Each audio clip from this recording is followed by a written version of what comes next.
Alright, I'm going to take these juniper berries and I'm going to ferment those. These are pretty large.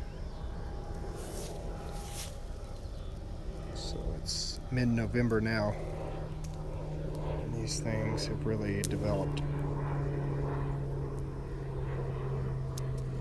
Beating the tree with stick was a lot faster. I've still got to pick out these little pieces.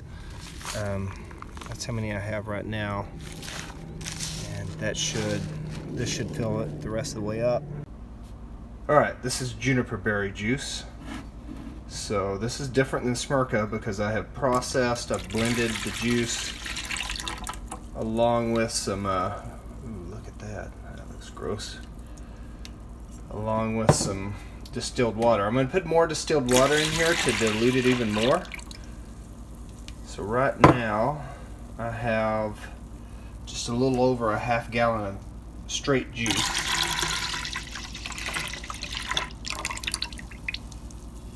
And I'm going to add in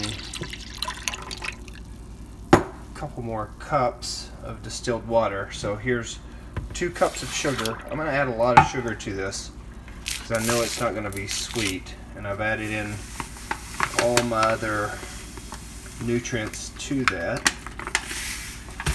So let's do 6 cups of sugar just to give the yeast plenty to feed on.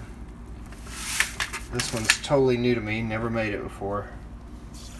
This is going to be an experiment to see how it tastes.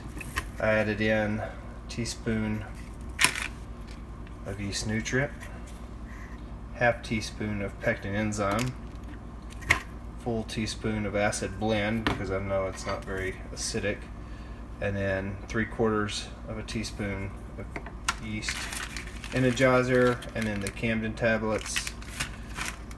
So I'm going to add in probably another 4 to 5 cups of distilled water just to dilute this because, like I said before, I have no idea how it's going to taste, and it smells really strong.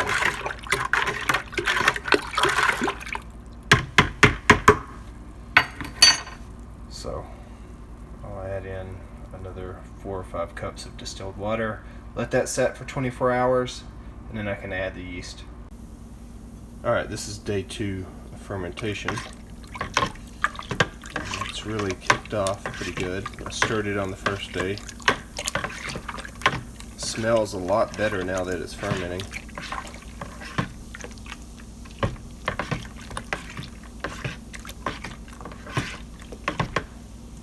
It's about 2 or 3 more days and it should be done.